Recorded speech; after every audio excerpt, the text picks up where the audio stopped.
Bueno, gente, ¿cómo andan? Espero que anden bien. Bueno, vamos a seguir aprendiendo, ¿sí? Eh, a ver, a ver, a ver. Estamos en la segunda conferencia, ¿sí? Y ya la teoría que estamos estudiando ahora mutó, mutó con respecto a la teoría que estábamos aprendiendo cuando empezamos con las conferencias. Cuando empezamos. Entonces, cuando empezamos con las conferencias, vimos cierta teoría y ahora ya en realidad estamos viendo otra teoría. Porque recuerden, yo les había contado que, digamos, la estrategia que Freud sigue en las conferencias es ir mostrándonos cómo fue evolucionando la teoría.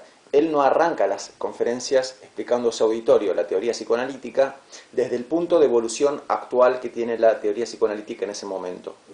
No, sino que él se va al principio, a los tiempos de cuando arrancó, y nos va mostrando esa evolución, ¿no? Entonces, ¿qué veníamos viendo hasta ahora, sobre todo en la primera conferencia? Que aparentemente la histeria se origina, según la primera conferencia, la histeria se origina en una escena traumática. ¿Qué quiere decir que una escena es traumática? Quiere decir que una escena es traumática cuando mueve una gran carga de afecto y ese afecto no es debidamente descargado ni por actos ni por palabras. Ok, entonces los síntomas histéricos se originan en escenas traumáticas. ¿Qué dejaron esas escenas traumáticas? Una gran carga de afecto, encerrado, atrapado, retenido. Y mientras ese afecto siga retenido, atrapado, etc., va a seguir produciendo síntomas. Por lo tanto, ¿por dónde pasa la cura? La cura pasa por descargar ese afecto que está retenido. ¿Y cómo logran la descarga de ese afecto? Hipnotizando a la persona. ¿Y qué le piden a la persona cuando esté hipnotizada?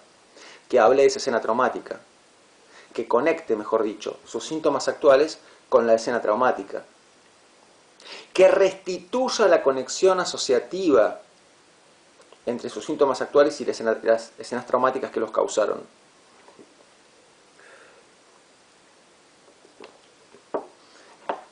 Cuando la persona hace esto, a ver, entiéndanme que hablar de la escena traumática o conectar el síntoma con la escena traumática equivale a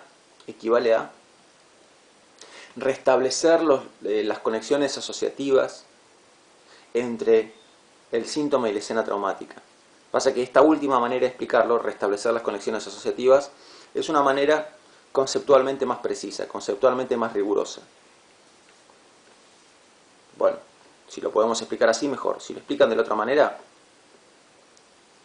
si me lo explican diciendo que lo que hace la persona hipnotizada es conectar sus síntomas con las escenas traumáticas que los causaron, está bien también. Lo que pasa es que Freud en las conferencias usa este vocabulario más técnico que yo ejemplifiqué recién. Entonces, a mí me pasa como docente que por un lado quiero que entiendan el tema. Para que lo entiendan, sé que muchas veces es mejor tomar cierta distancia del vocabulario más técnico y decir cosas como lo que acabo de decir, que la persona en la hipnosis conecta el síntoma con la escena traumática. Eso es más pedagógico. Es más pedagógico y no traiciona a Freud, está bien explicado. Pero en el texto, Freud lo que dice es que la persona al estar hipnotizada logra restituir los lazos asociativos entre sus síntomas y las escenas traumáticas que los causaron. Entonces, en cierto modo, yo también me siento obligado a explicarlo de esta otra manera. Lo explico de las dos, ¿no? Lo explico en esa versión un poquito más accesible, más pedagógica, y también se los cuento, la misma idea se las explico en esta otra versión más técnica, que es la versión que usa Freud. Entonces, si yo solamente uso la versión pedagógica acá, si uso solamente la explicación pedagógica, después cuando vayan al texto no van a entender el texto. Entonces, tengo que tratar de ir un poquito más que la versión pedagógica. Puedo usar la versión pedagógica de las cosas para que se entienda la idea. Y siempre un poquito más allá tenemos que tratar de ir. Siempre tenemos que hacer el esfuerzo por ponernos más técnicos, ¿no es cierto? Bueno, ok.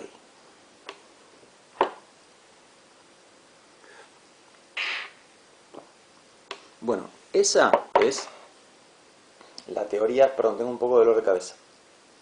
Esa es la teoría que tenía Freud en los primeros tiempos. Pero la teoría va evolucionando. La teoría va evolucionando. Y sobre el final de la primera conferencia y ya en la segunda conferencia totalmente de lleno, vamos viendo que en realidad aparece un componente importante en la enfermedad. ¿Cuál? La resistencia de la persona, ¿no? Entonces fíjese cómo acá cambiamos un elemento, acá hay una mutación importante. Lo que enferma es no descargar el afecto. Está bien, ¿el afecto cómo se descarga? Hablando, ¿no? Tal escena traumática movió en mí una gran carga de afecto, ese afecto no lo descargué y bueno, ahí tenés la causa. Sí, está bien. ¿Y no lo descargué por qué? No lo descargué porque yo me resistí y me sigo resistiendo a hablar del asunto. Entonces ven que apareció un cambio importante acá. Hay una complicidad de la propia persona en el mantenimiento de la enfermedad. Es un cambio súper importante, no lo perdamos de vista. Esto en la primera conferencia no aparecía, porque al propio Freud se le escapaba en los primeros tiempos. Entonces, fíjese que él dice que esto lo aprendió gracias al método del apremio, ¿no? En realidad es la propia persona la que no quiere hablar de eso. Y entonces, ¿cuál es la verdadera clave de la enfermedad? Y la verdadera clave de la enfermedad es que la persona venza la resistencia que él mismo o ella misma tiene a hablar de ese asunto. Ese asunto, que aparte ya no es simplemente una escena traumática, nos estamos dando cuenta de que es una representación. ¿Por qué? Porque fíjense el ejemplo de la mujer a la que le gusta el cuñado. Ella está frente a la hermana muerta y se le ocurre la idea, qué bueno que se murió, se le ocurre el pensamiento, qué bueno que se murió, así ahora me puedo agarrar a mi cuñado. Ven que acá ya no estamos hablando de, digamos, una escena traumática del pasado donde la persona es completamente pasiva, ¿no? Porque en general la idea de trauma implica la pasividad de la persona. La idea de que la persona venía, digamos, tranquila y bien por su vida y de golpe le toca presenciar una escena o una situación frente a la cual no puede hacer nada, frente a la cual es totalmente pasiva, con la cual no tiene nada que ver. Y acá nos empezamos a dar cuenta de que la persona sí tiene que ver. Sí tiene que ver. Porque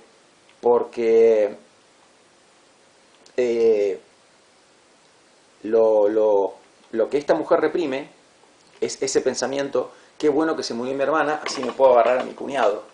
¿Y por qué necesita reprimirlo? Porque en verdad es ella la que está contenta de que se murió la hermana, porque es ella la que tiene ganas de estar con el cuñado. Entonces, ahí hay algo activo, está participando el deseo de la persona. El deseo de la persona. Entonces, fíjense cómo aparece la resistencia de la persona a aceptar cierta cosa, la idea de que no es simplemente una escena traumática, es una representación lo que se reprime. La idea de la represión también. Un montón de cosas nuevas aparecieron. La resistencia de la persona como causa de que la enfermedad siga existiendo.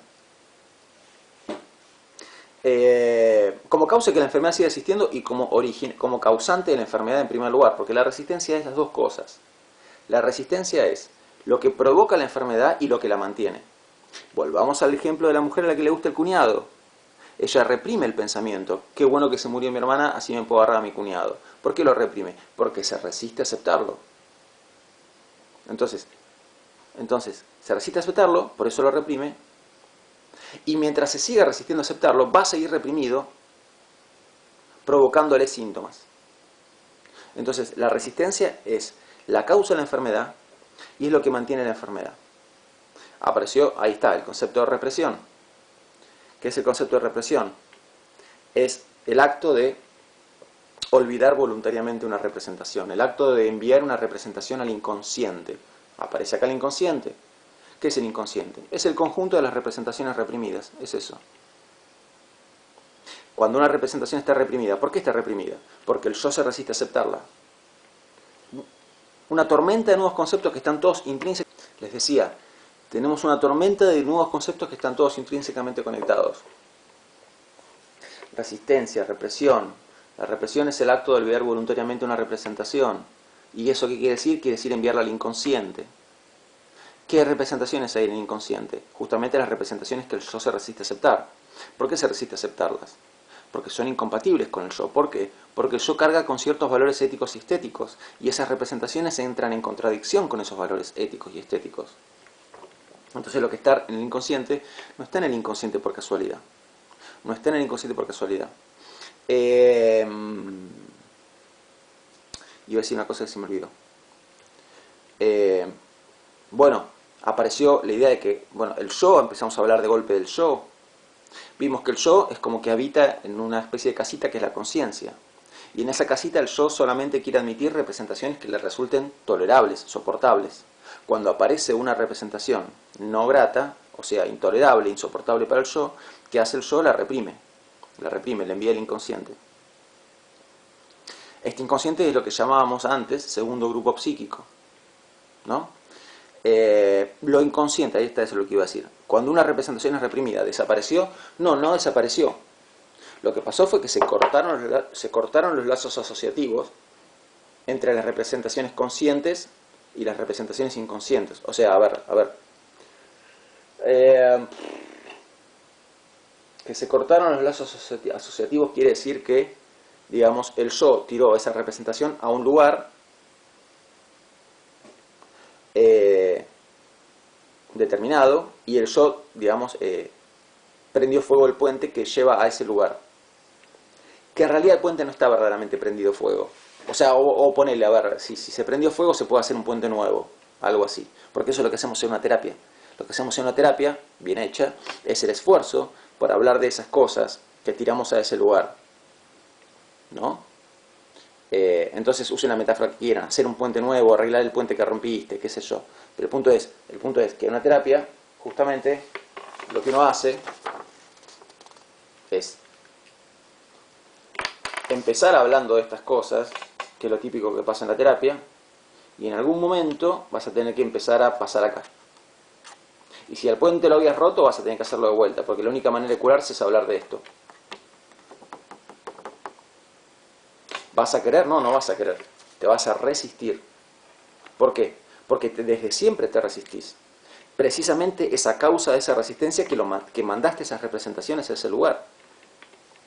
Y recuerden, ¿por qué usamos la palabra representación? Porque es mucho más abarcativa, es mucho más sólido como concepto que escena traumática. Porque una persona no solamente reprime un recuerdo, puede reprimir un recuerdo, pero puede reprimir un pensamiento, una fantasía, una imagen, una idea, una sensación.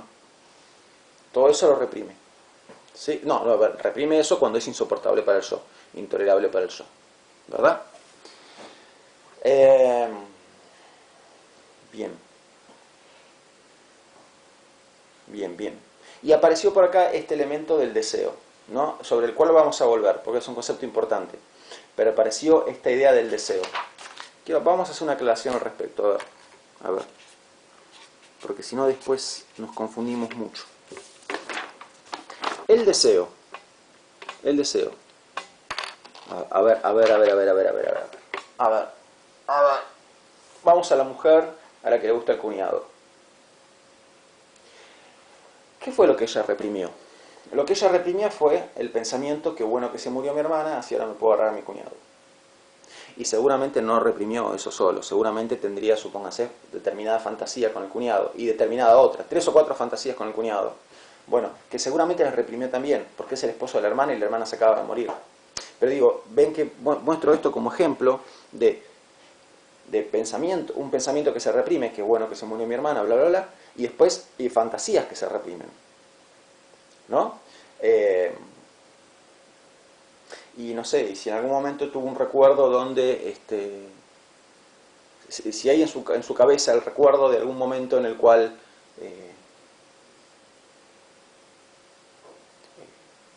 lo miró al cuñado de cierta manera, seguramente reprimió ese recuerdo también. Si miró a su cuñado con ganas, seguramente el recuerdo de la primera vez que murió, ahí va, seguramente el recuerdo de la primera vez que miró a su cuñado con ganas está reprimido también porque es insoportable para el yo. Digo, estoy tratando de traer a cuento ejemplos de diferentes tipos de representaciones, ¿no? Entonces, el pensamiento de qué bueno que se murió mi hermana, bla, bla, bla. 3 o 4 fantasías sexuales con el cuñado y el recuerdo de la primera vez en que miró al cuñado con ganas. Bueno, ven que acá tienen, entonces, un pensamiento, varias fantasías y un recuerdo. Todas esas cosas son representaciones. Todas esas cosas están reprimidas en el inconsciente de esta mujer. ¿Por qué están reprimidas en el inconsciente de esta mujer? Porque son insoportables para ella. Son insoportables. Bien. ¿Por qué traigo a cuento todo esto? ¿Por qué traigo a cuento todo esto? Porque a veces existe cierta confusión en el psicoanálisis, y ocurre entre psicoanalistas también, entre el concepto de deseo y el concepto de representación. Más específicamente, ¿dónde aparece la confusión? La confusión aparece en el siguiente punto. ¿Lo que se reprime es la representación o lo que se reprime es el deseo? Digamos, uno tiene en el inconsciente representaciones reprimidas o deseos reprimidos. ¿Sí? Es un punto un poco confuso. A veces el propio Freud habla de deseo reprimido. Y vamos a tratar de aclarar ese punto. A ver, fíjense lo que yo les expliqué recién. Volvamos a eso, ¿no? Tenemos una mujer que desea a su cuñado, que tiene deseo sexual por su cuñado. Bien, este deseo sexual se expresa en un pensamiento, qué bueno que se murió mi hermana, así me puedo agarrar a mi cuñado, varias fantasías sexuales con el cuñado, y el recuerdo de la primera vez en que miró con ganas a su cuñado. Entonces yo acá noté deseo. ¿Sí? Deseo. Es el deseo de ella por su cuñado. Ese deseo se expresa en un pensamiento,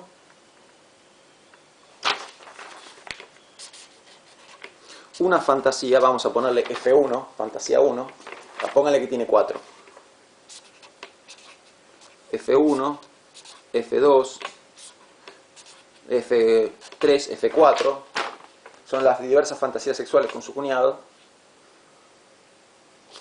Y finalmente, un recuerdo. ¿Cuál? El recuerdo de la primera vez que lo miró con ganas, que le genera una gran culpa porque es incompatible con el yo, y por eso lo tiene reprimido también. Entonces, ese deseo se expresa en un pensamiento, y es un ejemplo, en verdad el deseo se expresa en múltiples formas. Seguramente su deseo se expresaba en muchas más formas que lo que yo estoy poniendo acá, pero esto cuenta como ejemplo, vale como ejemplo. El deseo que ella siente por su cuñado se expresa en un pensamiento, 4 fantasías y un recuerdo. Esto no está en el texto, yo me estoy medio inventando con propósitos pedagógicos. Pero ¿a qué quiero llegar con esto? Quiero llegar a lo siguiente. El pensamiento, este pensamiento, estas 4 fantasías y este recuerdo, vamos a ponerle rec de recuerdo, ¿sí?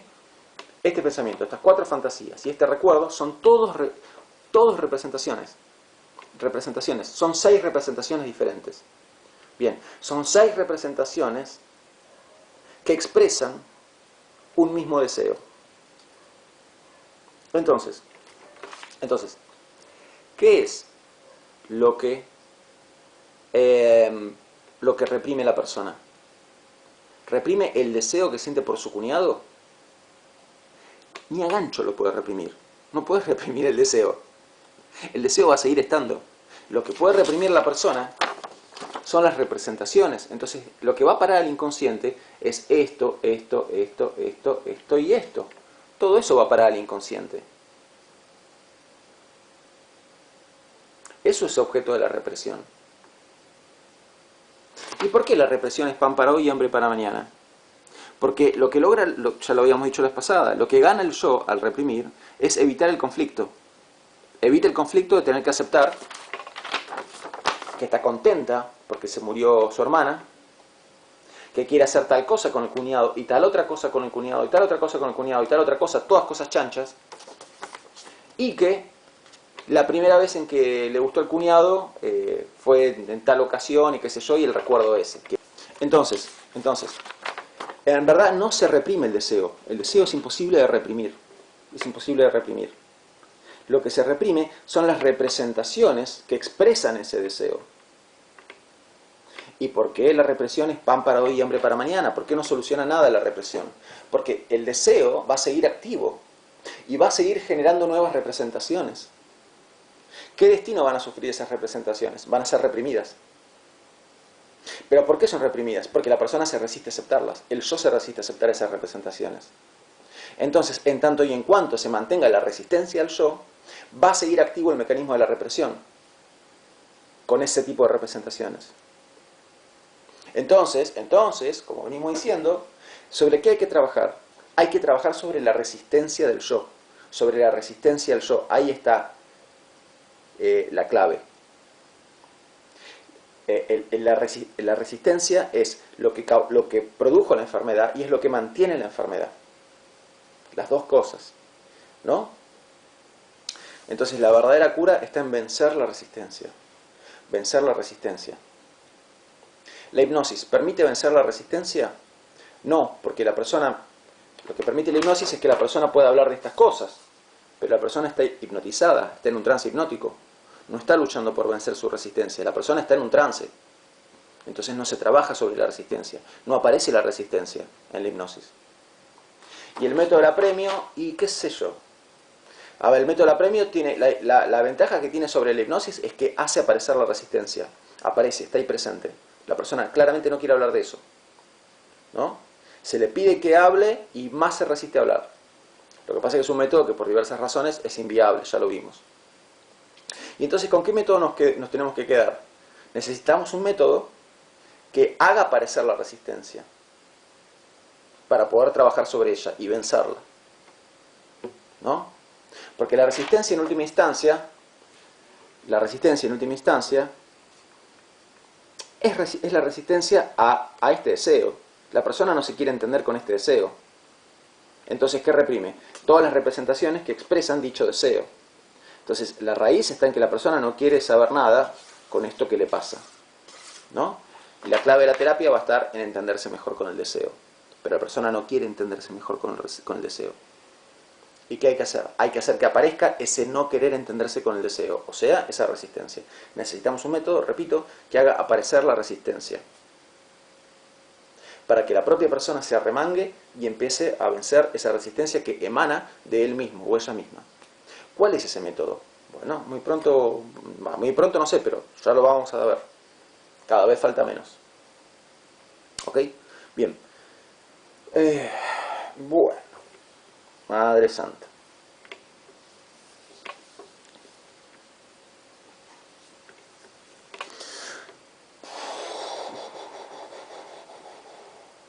Bueno, todas estas aclaraciones que hice se suponía que me iban a durar unos 5 minutos y ya llevamos 20 y pico. Pero no importa, está bien porque conectamos muchas cosas. Así que sí. Bueno, escuchen. A continuación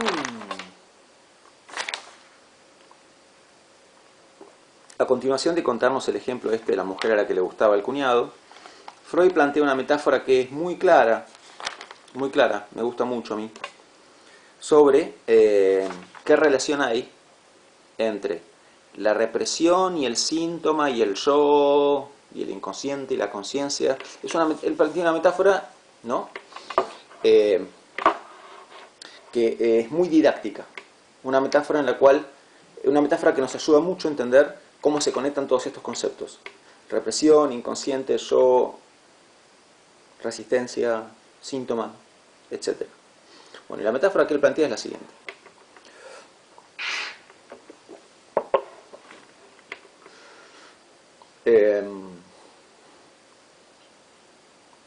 Voy a cambiar la yerba y ahí vamos con la metáfora. Bueno, bien, estábamos con el tema de la metáfora. A ver. Esperen que acomodo un poquito la cámara. Ok. Bueno, entonces,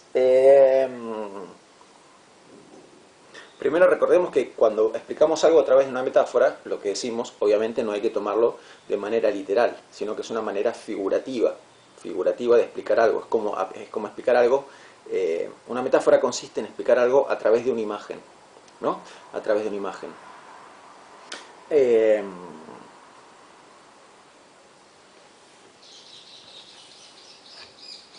Bien, entonces vamos al grano. Freud dice lo siguiente: imaginen que mientras yo estoy dando esta conferencia y ustedes me escuchan atentamente, de golpe, entre el público, ¿no?, entre los presentes, uno se empieza a poner cargoso, empieza a hablar por lo bajo, empieza a distraer a las demás personas, ¿no es cierto? Se va poniendo cada vez más pesado, cada vez más denso. Bien, la conferencia venía bien hasta el momento en que empezó a pasar esto. Tratamos de seguir con la conferencia, pero el tipo se empieza a poner cada vez más denso. Llega un momento en que ya es insoportable continuar con la conferencia. Ya no hay más, es como que realmente no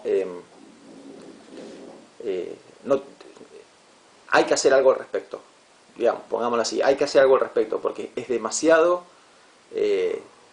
insoportable esta persona. ¿Qué hacemos? Bueno, lo expulsamos de la sala. Afuera de la sala, ¿no? Y para asegurarnos de que no vuelva a entrar, hacemos una guardia en la puerta. Entonces algunos de los que están se ponen a hacer guardia para que no vuelva a entrar esta persona. Retomo la charla.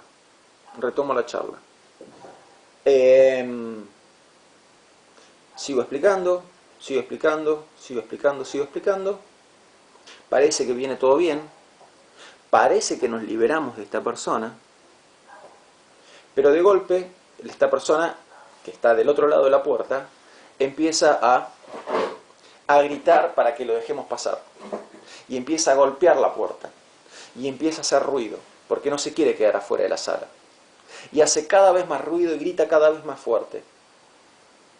Y al final, esta persona, expulsada de la sala, termina siendo todavía más insufrible que adentro de la sala. Entonces, nuevamente, se hace insoportable continuar con la conferencia. Algo hay que hacer al respecto. Bueno, entonces, ¿qué hacemos al respecto? Afuera no lo podemos dejar. Si lo dejamos entrar, va a estar cargoso de vuelta. Entonces, hay que buscar otra solución. O sea, algo hay que hacer, pero la solución que hay que buscar tiene que ser algo diferente. ¿Qué hacemos? Bueno, dice Freud, llamamos al rector de la universidad y le pedimos que por favor haga de mediador entre nosotros y el tipo este. ¿Para qué? Para que podamos de alguna manera entendernos. Porque así no hay manera de que podamos seguir. Bueno, ok. Es prácticamente perfecta la metáfora. ¿Por qué? Porque pensemos en lo siguiente. A ver.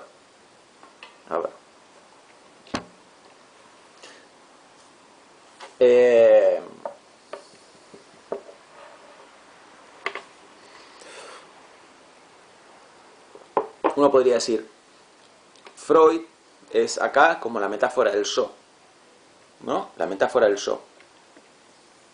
El yo vive dentro de una sala. ¿Cuál es esa sala? La conciencia. O sea, la conciencia en la metáfora sería la sala de conferencias. En la sala de conferencias hay un montón de representaciones que son tolerables. Representaciones con las cuales el yo puede convivir. ¿Quiénes son? Todas las personas que se están portando bien en la sala. Pero aparece de pronto una representación que no es soportable. Una representación que el yo no se banca. ¿Quién es esa representación insoportable? El sujeto que se pone pesado en la conferencia. ¿Qué hace el yo con esa representación intolerable? La expulsa de la conciencia. O sea, la reprime. en la historia esta, ¿cuál es? ¿Qué viene a ser la represión? Viene a ser echarlo de la sala, dejarlo afuera de la sala. El exterior de la sala, ¿qué viene a ser? Viene a ser el inconsciente. Entonces la representación intolerable quedó expulsada al inconsciente. ¿Ok? Quedó reprimida. Siempre después de la represión sobreviene un periodo en el cual aparentemente no pasa nada, o sea, parece como que está todo bien y que nos liberamos del problema. Pero en verdad, mentira, no nos liberamos nada del problema. ¿Por qué? Porque esa representación inconsciente, así expulsada como está, es como que no está contenta, quiere volver, quiere ingresar a la conciencia. Una representación reprimida quiere ingresar a la conciencia, quiere abrirse camino, no se quiere quedar en el inconsciente, digamos. Como el individuo del cuento, de la historia, de la metáfora. No está contento estando afuera de la sala, quiere estar adentro de la sala. ¿Y qué hace? Hace ruido. ¿Cuánto? Mucho, cada vez más. Bueno, ¿eso qué es? Eso es el síntoma. El síntoma es el intento de las representaciones reprimidas, los síntomas, hablemos en plural, los síntomas neuróticos son los intentos, los esfuerzos que hacen las representaciones reprimidas por abrirse paso hacia la conciencia. Son los esfuerzos que hacen por hacerse escuchar. Es la manera que tienen de expresarse las representaciones reprimidas. ¿Cómo se expresan las representaciones reprimidas? A través de síntomas. Hay otras maneras en que se expresan también, ya las comentaremos. Por ahora estamos con el síntoma. En la conferencia 3 vamos a hablar de otras maneras en que el síntoma se expresa. Por ahora quedémonos con el síntoma. Bien, ok, entonces las representaciones reprimidas, los síntomas son la expresión, la manera en que se expresan las representaciones reprimidas. Ok. ¿Y con qué nos encontramos? Con que bancarse el síntoma es todavía más sufriente, es todavía más imbancable que haber tenido, o sea, que lo que era la representación insoportable. O sea, lo que pagamos es un precio más grande todavía.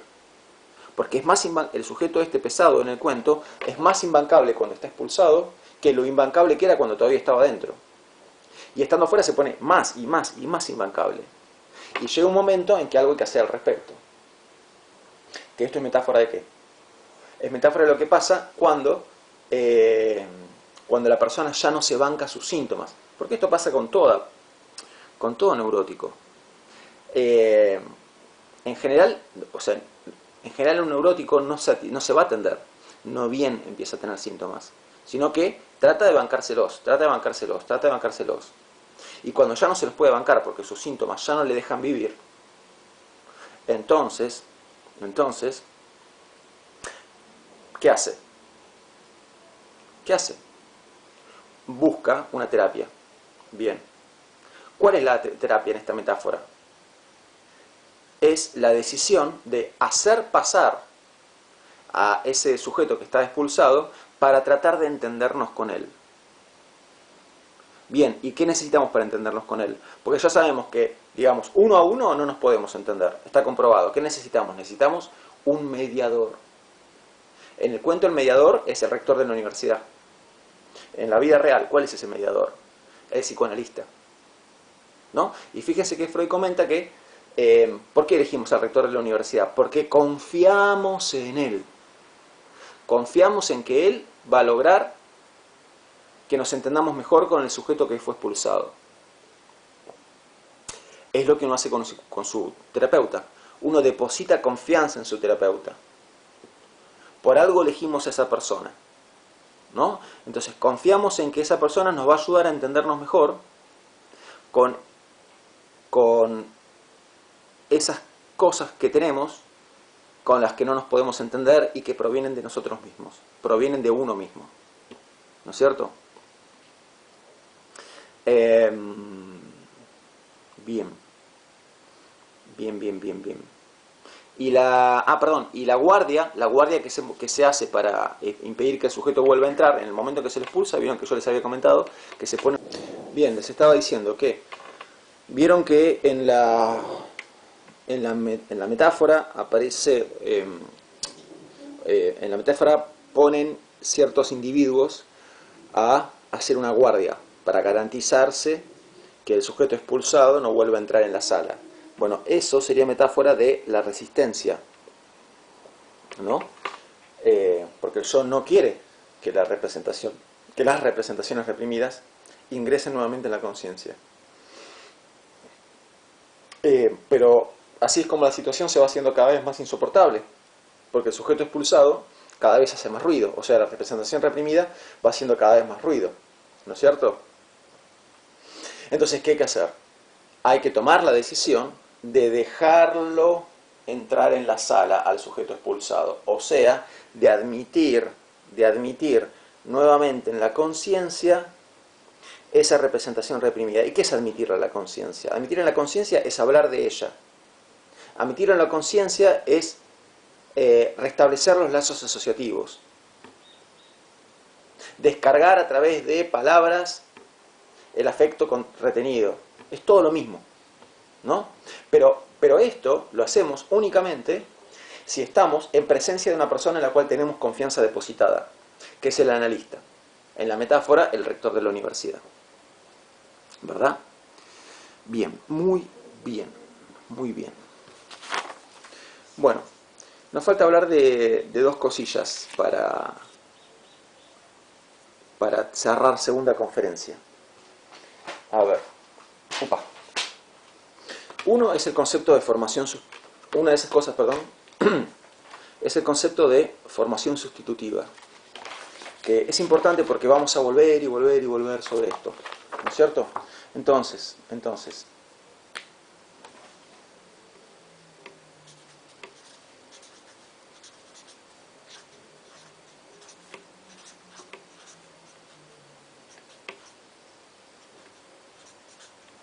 Freud nos dice que el síntoma es una formación sustitutiva.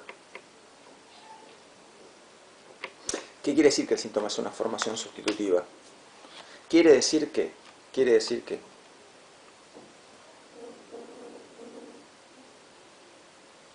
a ver.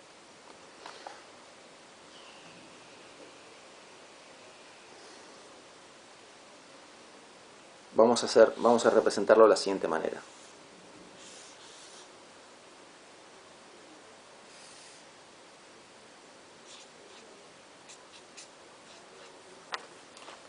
Ahí tenemos la conciencia y el inconsciente, ¿verdad? La conciencia y el inconsciente. En la conciencia hay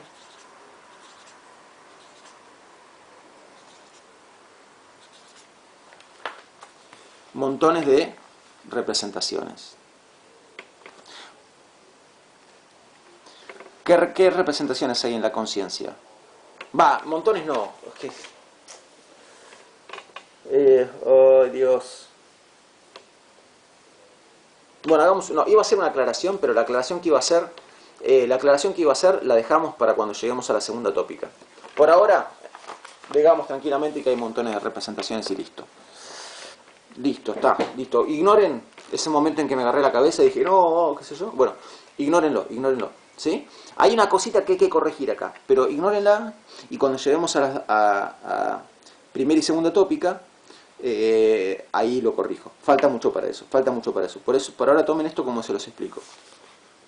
Es que hay, el problema de esto es que si quiero ser 100% preciso y correcto en lo que digo, pierdo pedagogía, ¿no?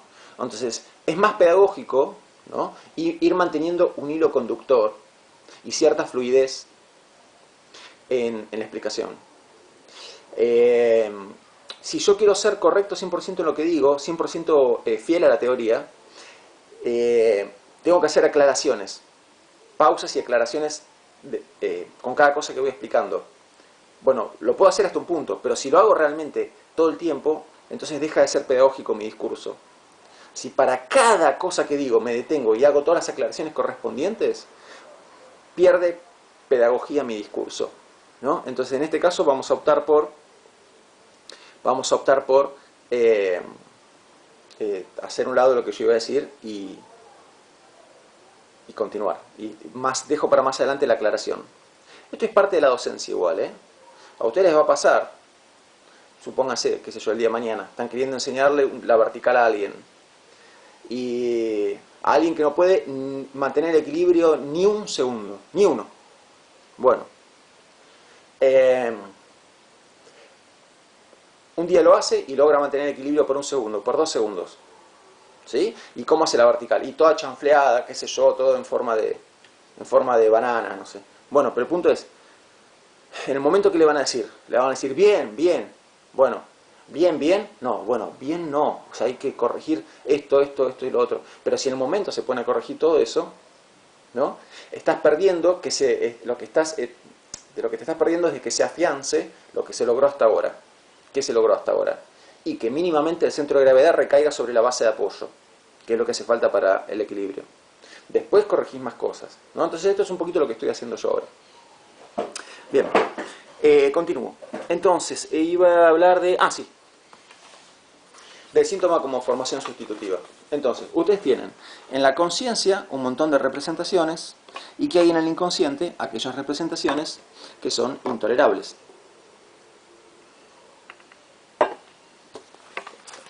Vamos a anotarlas.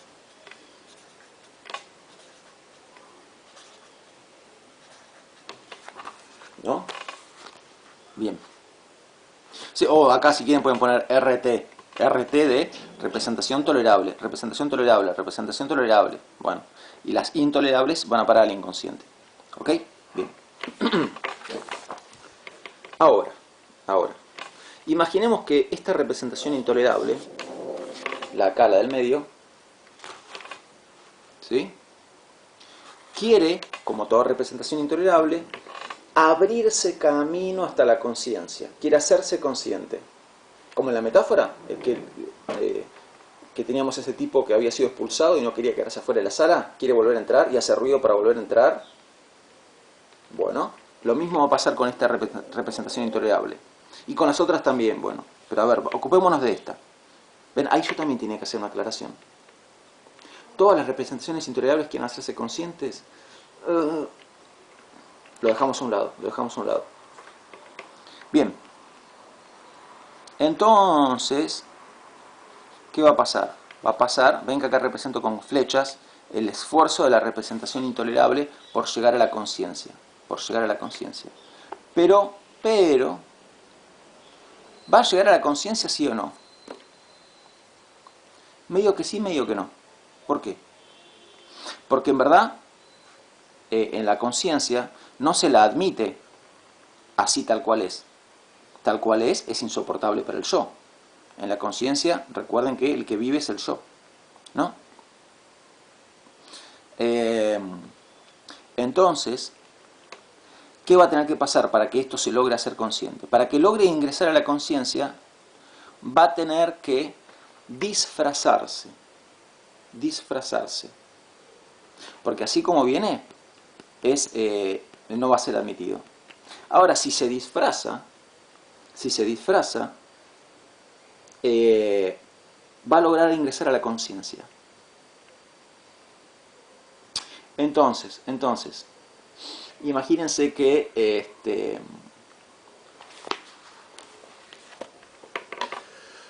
no sé, yo quiero ingresar a la conciencia vamos a una metáfora inventada por Nieto. Entonces, imaginen que yo quiero ingresar a un club donde solamente se admiten personas con la barba afeitada,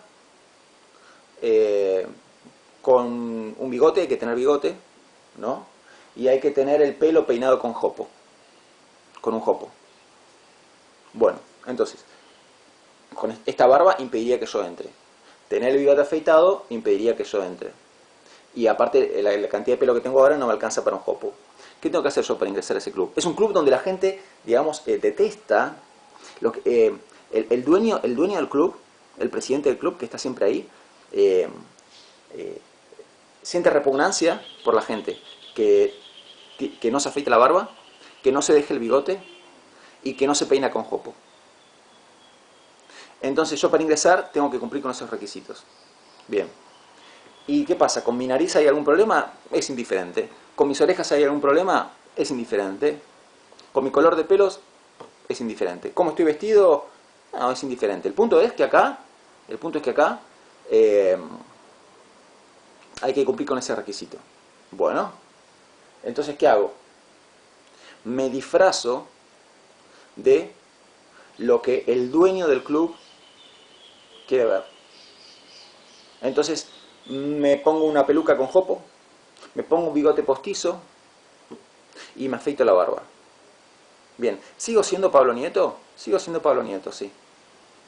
¿Qué aspectos tuve que retocar de mí para ingresar a ese club? Y los aspectos que son importantes para el dueño del club.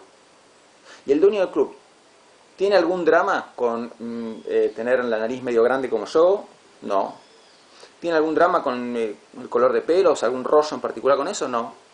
¿Algún rollo en particular con entrar con un buzo, una campera canguro, con la gorra atrás y el color verde en mi buzo? No, para nada, no.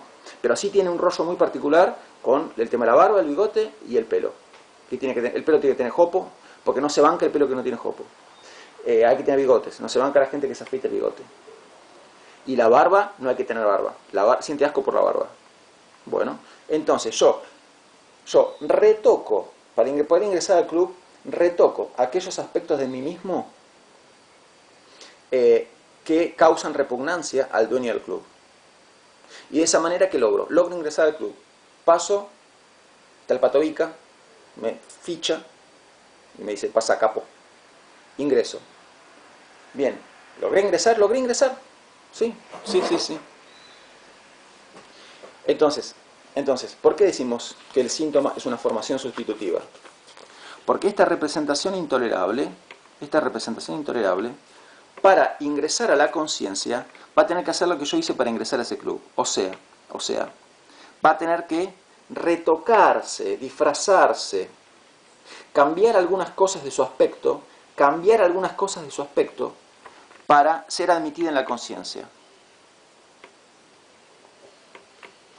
Entonces, ¿cuál es la versión retocada de la representación intolerable? ¿Cuál es la versión? Acá también yo tendría que hacer otra aclaración, pero no importa, sigo, total quedan más clases. Entonces, ¿cómo llamamos a esa versión retocada de la representación intolerable? A esa versión disfrazada de la representación intolerable. Lo llamamos síntoma. Entonces, el síntoma es la versión retocada, disfrazada de la representación intolerable. ¿Es la misma representación intolerable? Sí, yo soy Pablo Nieto cuando ingreso a ese club. Sigo siendo Pablo Nieto. Pero es un Pablo Nieto que está retocado desde afuera. Estéticamente retocado. Bueno, entonces, el síntoma es la versión que está... es la representación intolerable que con ciertos aspectos cambiados. ¿Qué aspectos? Todos aquellos que causan repugnancia al dueño del club. ¿Cuál es el club acá? La conciencia. ¿Y cuál es el dueño? El yo. Entonces, el síntoma es la representación intolerable,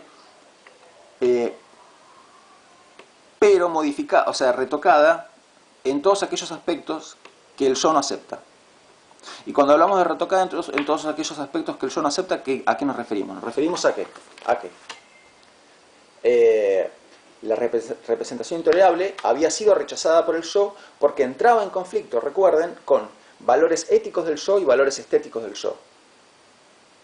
Entonces, vamos a la mujer a la que le gusta el cuñado. No sé qué síntomas tendría porque Freud no la vuelve a mencionar a esa mujer. Pero, a ver, supóngase que ella fantasea hacer determinada cosa sexual con ese cuñado, ¿no? Bien, tiene determinada fantasía. Habíamos anotado fantasías. Acá. Bien. Vamos a la fantasía número 3. ¿Ok? Bien. En esta fantasía número 3, ella hace determinada cosa chancha con su cuñado, ¿no? Ella hace determinada cosa chancha que involucra determinada parte de su propio cuerpo. Bueno, entonces, ahí el yo tiene para interponer objeciones éticas y objeciones estéticas. Objeciones éticas, che, es el hermano de tu esposa muerta. ¿A vos te parece que está bien eso? Objeciones estéticas. Qué chancho eso. ¿Cómo se te va a ocurrir hacer semejante chanchada? ¿Cómo vas a tener ganas de hacer semejante chanchada? ¿No? Lo digo y no estoy entrando en detalles, imagínenlos ustedes los detalles. Pero lo que digo es que esta fantasía, cuyos detalles no estoy dando, constituiría una representación intolerable para el yo de esta mujer. ¿No? Intolerable, ¿por qué? Porque tiene algunas cuestiones éticas que el yo de la mujer no acepta y algunas cuestiones estéticas que el yo de la mujer no acepta. Cuando hablamos de cuestiones éticas, hablamos de cosas que se supone que no está bien hacer. Y cuando hablamos de cosas estéticas, hablamos de cosas que se supone que son chanchas de hacer y que no hay que hacerlas por chanchas.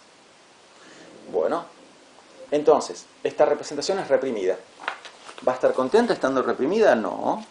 Va a querer hacerse consciente. Bien, ¿lo va a lograr? Sí, como un síntoma. ¿Y en qué se diferencia el síntoma de la representación intolerable? Si estamos diciendo que el síntoma es la representación intolerable. Es la representación intolerable, pero retocada. ¿Retocada en qué? En esos detalles. Retocada en todo lo que tiene que ver con aquello que la hace éticamente intolerable y retocada en todo aquello que la hace estéticamente intolerable. Entonces,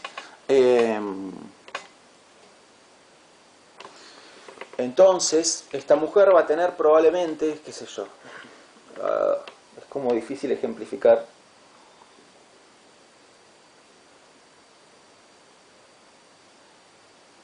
A ver, les voy a dar un ejemplo de un síntoma histérico.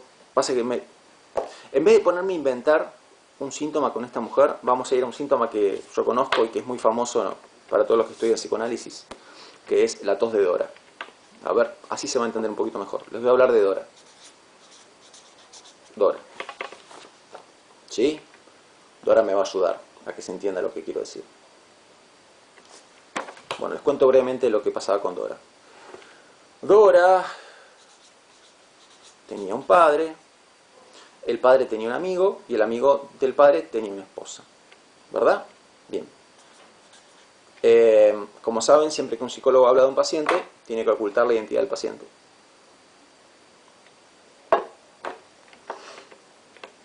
Dora no se llama en verdad Dora, tiene otro nombre.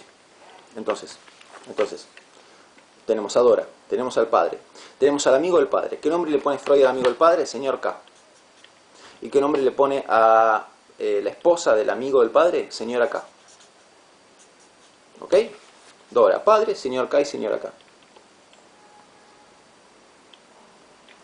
Bueno, ¿cómo arranca la terapia? La terapia arranca porque Dora tiene varios síntomas, bueno, pero hay uno que se destaca muy fuertemente, que es la tos.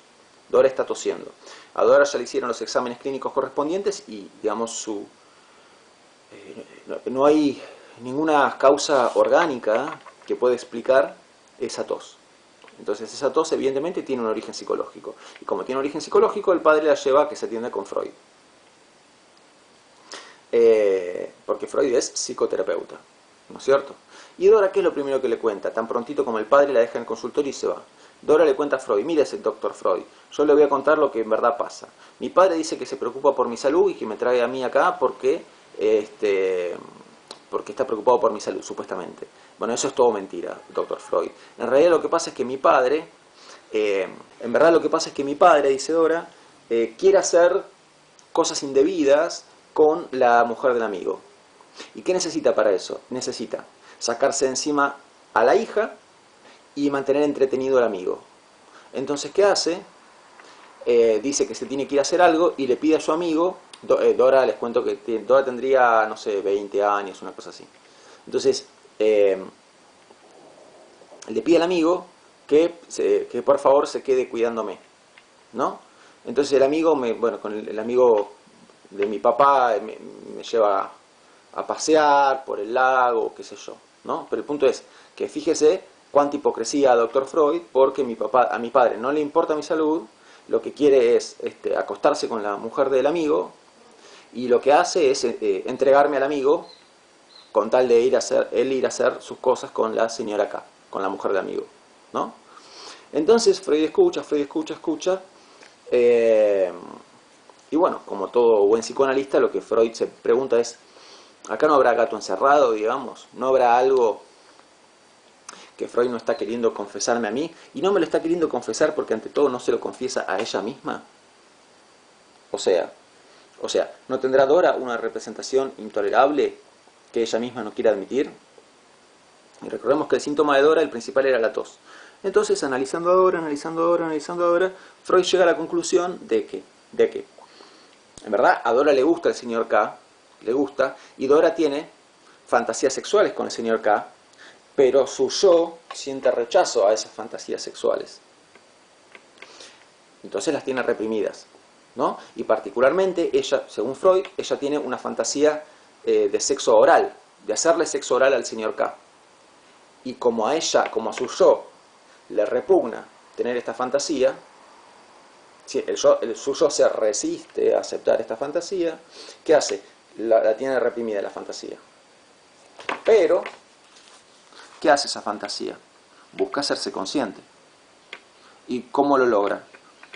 Retocando aquellos aspectos que hay que retocar. ¿Y cuál es la versión disfrazada de esa fantasía de Dora? La tos. ¿Sí? Entonces, según Freud, la tos de Dora es la versión deformada de esa representación inconsciente, o sea, esa fantasía sexual inconsciente de hacerle sexo oral al señor K. ¿No es cierto? Entonces, fíjese que la fantasía quedó retocada en aquellos aspectos que la hacen insoportable. O sea, no tiene contenido sexual, porque la tos no tiene contenido sexual. Pero, ¿cuál es la pista? La pista que nos indica que, a ver, ¿cómo puedo decir? Esto es como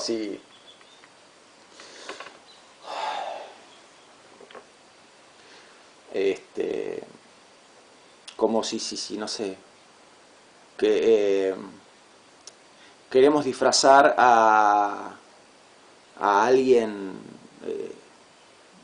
rubio y le pones un disfraz y de golpe del disfraz se asoma un pelito rubio y ese pelito rubio te hace darte cuenta de que es un disfraz, porque en verdad debajo de ese disfraz está la persona rubia, ¿no? Bueno, eso mismo pasa entre el síntoma y la representación intolerable. O sea, hay una pista, hay un indicio que te dice por dónde va el asunto. ¿Qué es lo que está por debajo de eso, por debajo de ese disfraz? Entonces, la versión disfrazada es la tos. La versión disfrazada es la tos. ¿Y cuál es la pista que le permite a Freud deducir por dónde va la representación intolerable que se oculta detrás de esa pista? La oralidad. La oralidad. Siempre hay un hilo conector, un lazo asociativo, una conexión asociativa entre el síntoma y la representación intolerable.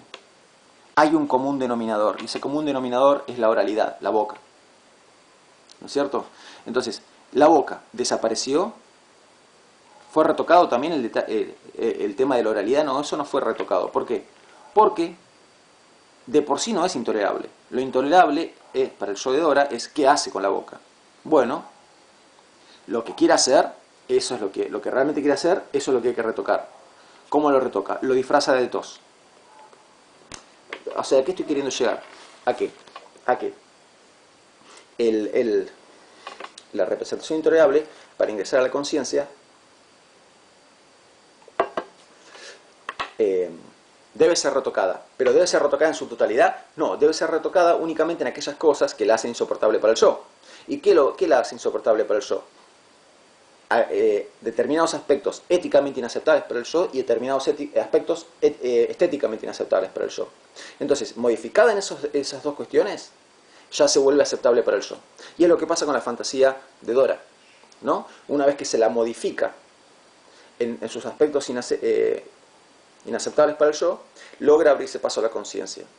Esto es lo que yo trataba de decir, como queriendo mostrarles que desaparece el carácter sexual, desaparece el señor K, ¿no? ¿Y qué nos queda? Nos queda una tos. ¿Y qué hay? Hay algo ahí que permaneció sin disfrazarse. ¿Qué cosa? La oralidad. La oralidad. Casi todo lo demás fue retocado, porque casi todo lo demás es inaceptable para el yo. ¿No? ¿Y qué se dejó sin tocar? Sin retocar, perdón. La oralidad. La oralidad. Y justamente, aquellos detalles, en la metáfora que yo dije, ese pelito rubio que sale del disfraz, que es la pista de la que yo me tengo que agarrar para empezar a deducir quién está detrás de ese disfraz. En este caso, la oralidad, la boca, ¿no? Entonces, siempre, siempre es posible hacer el camino inverso, ir desde el síntoma a la representación intolerable que se está ocultando en ese síntoma. Esto es lo que hace uno en una terapia. Uno trata de seguir el camino inverso, ¿no? En esto consiste la interpretación de un psicoanalista, en invitar al paciente a seguir este camino inverso, para llegar a conocer cuál es la representación intolerable que se estaba ocultando en ese síntoma. Y para seguir este camino inverso, ¿cuál es nuestra pista? Ya que sabemos que esto está altamente disfrazado, es casi todo disfraz, pero hay algo que no es disfraz. Hay que encontrar ese algo que no es disfraz. ¿Y qué es lo que no es disfraz acá, en el caso de Dora? La oralidad, la boca. Algo pasa en la boca de Dora, o algo quiere hacer Dora con su boca. Entonces por ahí tiene que ir la intervención del psicoanalista. Por ahí hay que preguntar, hay que sondear qué pasa con la boca. Y desde ahí vamos a llegar hasta acá. Entonces, ¿por qué el síntoma es una formación sustitutiva? Porque el síntoma es el sustituto de la representación intolerable en la conciencia. La representación intolerable quiere hacerse consciente. ¿Puede hacerse consciente? No, así como viene no es admitida. Entonces hay que encontrar un sustituto para ella. Un sustituto. ¿Y cuál es el sustituto? El síntoma. Hay otros sustitutos también. Los vamos a ver cuando veamos tercera conferencia. Pero por ahora quédense con esto. El síntoma es una formación sustitutiva de cierta representación intolerable.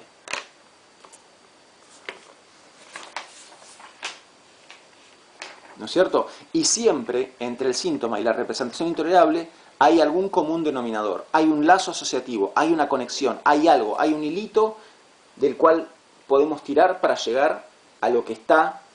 Hay un hilito suelto, ¿no? Como en un disfraz, del cual podemos tirar para ir destejiendo ese disfraz y ver qué estaba bajo el disfraz. ¿Se imaginan qué va a pasar en el camino? ¿Qué va a pasar en el mientras tanto? En el mientras tanto va a haber alguien que no va a querer que deshagamos el disfraz.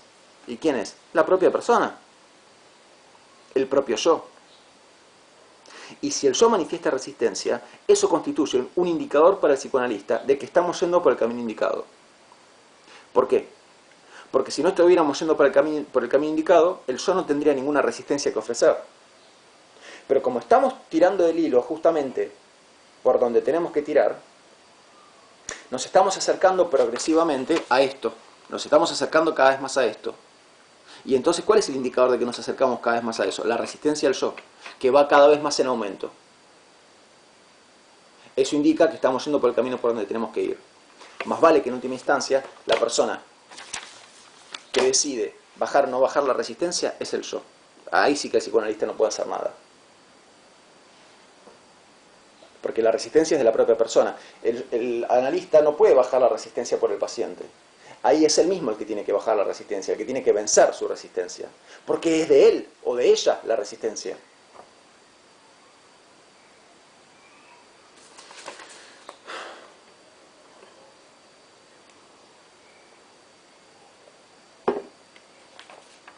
Estoy mirando algunas cosas que tengo en mis anotaciones.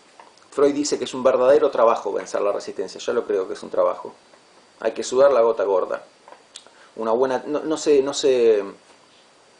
una buena terapia no es fácil. No es fácil. ¿Sí? Y acá el principal trabajo siempre lo tiene que hacer la persona. Pero necesita de esa figura, ¿no? Necesita de tener esa figura ahí, ¿no? Esa figura en la que tiene depositada confianza. Es un requisito, pero por sí solo no alcanza, ¿no? Bueno, y cuando tiramos del hilo, ¿con qué nos encontramos? Con una representación intolerable. Y esa representación, como decíamos acá, ¿se acuerdan de esto? ¿Sí? esa representación, supóngase que llegamos acá, llegamos a esta fantasía de Dora. Bueno, y vemos que esa fantasía expresa un deseo. Entonces, en última instancia, y si vamos a otro síntoma, ese síntoma nos va a remitir a la misma fantasía u otra fantasía. Y vamos a otro síntoma, y ese síntoma nos remite a un pensamiento, y otro síntoma nos remite a un recuerdo. Y en última instancia, todo esto nos remite a ¿qué? ¿Nos remite a qué? Nos remite a el deseo de la persona, a que la persona no se está llevando bien con su deseo. Bueno, entonces, cuando llegamos allí, llegamos a la raíz del asunto. A la raíz del asunto. Y una vez que llegamos a la raíz del asunto, ¿qué hay que hacer? Hay que ocuparse de la raíz del asunto. Digo, en este caso sería, Dora, te recontra gusta el señor K. Pero que el paciente, que igual que el analista se lo diga al paciente, no hace avanzar en nada la terapia. O sea, la terapia, llegamos verdaderamente al último casillero cuando es la propia persona la que dice eso. Entonces en este caso sería Dora diciendo, me di cuenta de que me re gusta el señor K.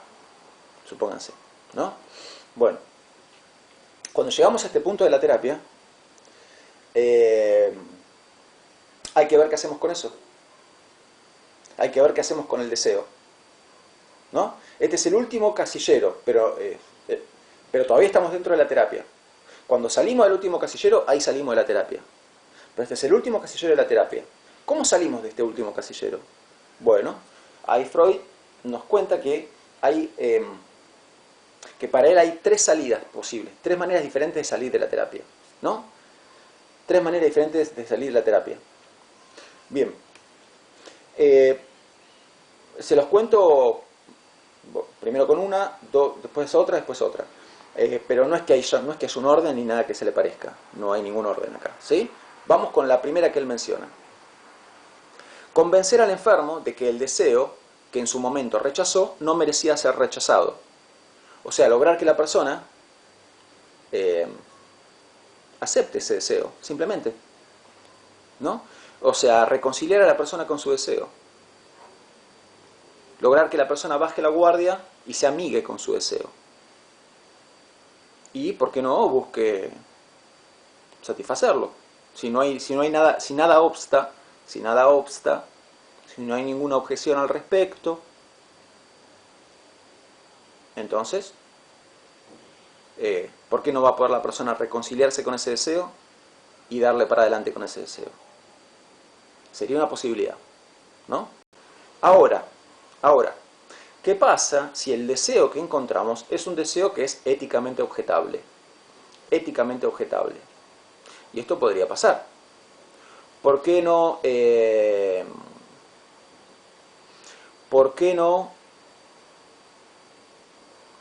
podría pasar que nos encontramos con un paciente que tiene un montón de síntomas, y esas fantasías, esos síntomas son la versión deformada de determinadas representaciones, y cuando nos queremos dar cuenta encontramos que el deseo que tiene la persona es un deseo muy agresivo. Es una persona llena de impulsos agresivos. Y agresivos feos. Es una persona que la verdad lo que desea es romperle la cabeza a martillazos a la gente. Bueno, ¿qué vamos a hacer? La opción anterior, la opción que les mencioné yo, que se reconcilie con su deseo y que le dé para adelante. No queremos que salga con martillos a romperle la cabeza a la gente. Entonces, bueno, y una posibilidad podría ser el dominio consciente. El dominio, entonces vamos a anotarlo, a ver. Salida terapéutica número 1, vamos a anotar libre curso. O sea, que la persona se reconcilie con su deseo y que trate de darle libre curso a su deseo. Esto es viable cuando no hay ninguna objeción ética, ¿no?, al deseo.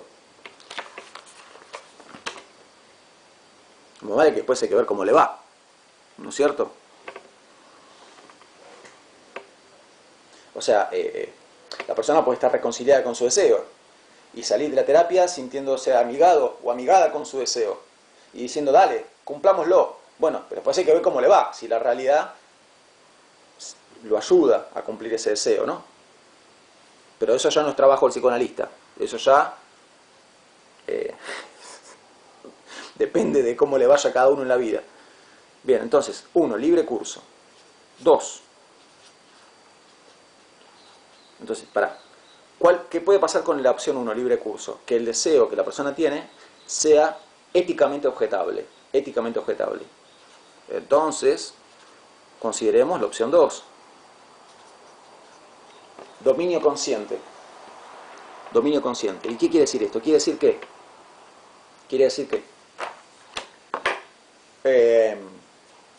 que la persona refrene ese deseo. Como un toro al que se le agarran los cuernos, bueno, que contenga ese deseo, lo refrene, lo mantenga sujetado.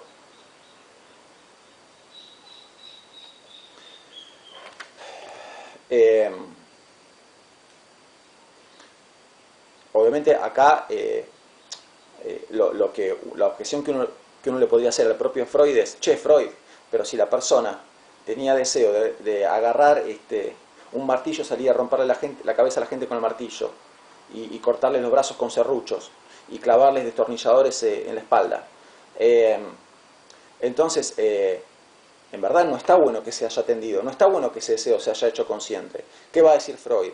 No, te equivocás. El deseo estaba. Primero, la terapia no generó el deseo ya estaba. La terapia lo único que hizo fue hacer consciente ese deseo. Y un deseo, ¿cuándo es más difícil de dominar? ¿Cuando es inconsciente o cuando es consciente? Cuando es inconsciente. Entonces, si el deseo ya estaba y lo único que hizo la terapia fue hacerlo consciente, bueno, bienvenido sea, porque siendo consciente el deseo es más fácil de dominar que cuando era inconsciente. Entonces podría ser una salida terapéutica. No podemos darle libre curso porque la persona quiere salir a mutilar gente con un serrucho, clavarles destornilladores y martillarles la cabeza. No le podemos decir dale para adelante, no. Entonces una opción es dominio consciente, que la persona aprenda a refrenar y contener ese deseo, para que no mate ni dañe a nadie. ¿No es cierto? Obviamente esta opción, la del dominio consciente, va a ser difícil de sobrellevar para la persona. Por lo cual tenemos también una tercera opción.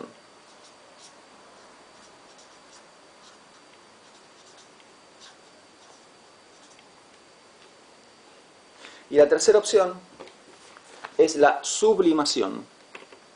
Sublimación. La sublimación sirve tanto en el caso de que el deseo sea éticamente aceptable como en el caso de que el deseo sea éticamente inaceptable. Sirve en cualquiera de los dos casos. ¿Y en qué consiste la sublimación? La sublimación consiste en desviar la energía del deseo, que es habitualmente una energía sexual y perversa, desviar esa energía hacia propósitos éticamente valorados, hacia actividades, mejor dicho, perdón, hacia actividades hacia actividades socialmente valoradas. Ahí esto, quédense con esto, ¿sí? La sublimación es la estrategia de desviar, reencauzar, no como un río que quiere ir para un lado y vos lo reencauzás, le cambiás el curso. Bueno, eso es la sublimación. Entonces, la sublimación consiste en reencauzar, desviar la energía del deseo hacia actividades socialmente valoradas. ¿Y cuáles serían ejemplos de actividades socialmente valoradas? Y en realidad son tres: el trabajo, la ciencia y el arte. El trabajo, la ciencia y el arte. Entonces, y acá hay millones de ejemplos para dar, millones. Imaginemos que el tipo que es un torturador, o sea, en lo que nos damos cuenta de que tenía ganas de torturar gente y de achar gente y cortarle las piernas a la gente. Más que un mutilador, en realidad. Su deseo era el deseo de ser un mutilador. Bueno, libre curso no le podemos dar. Dominio consciente podría funcionar como podría no funcionar. Bueno, puede probar por la vía de la sublimación. ¿Y qué puede hacer? Y por ejemplo puede ser guionista de película de terror. ¿Ven? Entonces, desde el punto de vista del psicoanálisis, ¿de dónde vienen las ideas del tipo que escribió el guión del juego del miedo 1, 2, 3, 4 y 5? Desde el punto de vista del psicoanálisis, de deseos inconscientes de hacer todas esas cosas. Ahora, el tipo ese, ¿es un mutilador, es un delincuente? No, no es un mutilador ni un delincuente. Lo que hizo justamente fue reencauzar esa energía hacia actividades socialmente valoradas. Entonces no solo no es un delincuente, sino que es un famoso director y guionista de películas de cine. Y que gana más plata que yo, por ejemplo. ¿Ven? Eso es lo que se logra con la sublimación. Desviar esa energía. No sé, a ver, esto para dar un ejemplo de desviar la energía hacia el arte, ¿no? Porque el cine es arte. Vamos a un ejemplo de desviar la energía hacia la ciencia. ¿Qué pasa si analizas un paciente y te das cuenta que el paciente, lo que el paciente realmente desea es espiar? Sus fantasías inconscientes son todas fantasías inconscientes que involucran espiar a la gente. Espiar lo que no debe espiar. Espiar por agujeros de la pared, espiar por cerraduras, espiar ventanas que no debe espiar. Y bueno, quizás se hace astrónomo, o se compra un telescopio y mira las estrellas, entonces está espiando. O se hace bioquímico y está todo el día con el microscopio espiando también, pero está espiando. Es como que puede parecer un poco fuerte, ¿no? Uno empieza a ver a la gente de otra manera. Bueno, y les dejo los platos fuertes para el final. ¿Qué pasa si nos damos cuenta? Porque hablamos del arte, de la ciencia, vamos a hablar del trabajo. ¿Qué pasa si analizamos una persona y resulta que los deseos reprimidos de la persona involucran... No, dije deseo reprimido, ven que no hay que ser deseo reprimido. El deseo de la persona tiene que ver siempre con la caca. Y lo que la persona quiere es jugar con la caca y tocar la caca y manipular la caca. Bueno, eso es, no sé si éticamente inaceptable, porque digamos no está haciéndole daño a nadie, pero es estéticamente inaceptable. Es un asquito y es una cochinada muy grande jugar con la caca, ¿no es cierto? Entonces, ¿qué puede hacer la persona? Y, qué sé yo, puede hacer vasijas con arcilla y dedicarse a eso, ¿no? A la artesanía con arcilla o con masilla también, ¿no? Entonces, que juegue de algún modo con la caca, pero en vez de caca le damos masilla o arcilla. Porque uno puede ser de albañil, ¿no? Y estar ahí con la mezcla, dele que dele, y agarra con la pala y ¡pa! Pone ahí con la pala la mezcla, el revoque, la cal, el cemento ahí, y de esa manera se satisface su deseo de jugar con la caca, solo que en vez de la caca pusimos cal y arena y agua. ¿Por qué no puede ser panadero? Y está todo el día dele que dele y dele que dele y amasa el bollo. Y amasando el bollo de alguna manera se satisface su deseo, sublimadamente. Y todos estos casos son casos de personas que hacen actividades socialmente valoradas. Uno es un excelente panadero, otro un excelente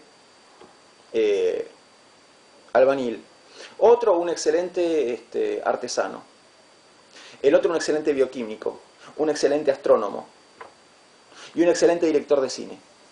Toda gente que contribuye mucho a la sociedad, sublimando sus deseos, desviando la energía. Es una energía que quiere hacer, desviando la energía del deseo, ¿no? El deseo quiere ir para un lado. Bueno, en vez de sofocarlo, le decimos, vení por acá mejor. Negociamos. Le damos al deseo, no lo que quiere, pero algo parecido a lo que quiere. Negociamos entre las exigencias de la sociedad y lo que el deseo pide. Y la sublimación es una salida válida de la terapia. Así que tenemos 3. Libre curso, dominio consciente y sublimación. Corresponde al psicoanalista, al terapeuta, ver cuál es la mejor salida en cada caso. Bueno, suficiente por hoy. Les mando un abrazo grande, ojalá les haya gustado la clase. Nos vemos la próxima. ¡Chao!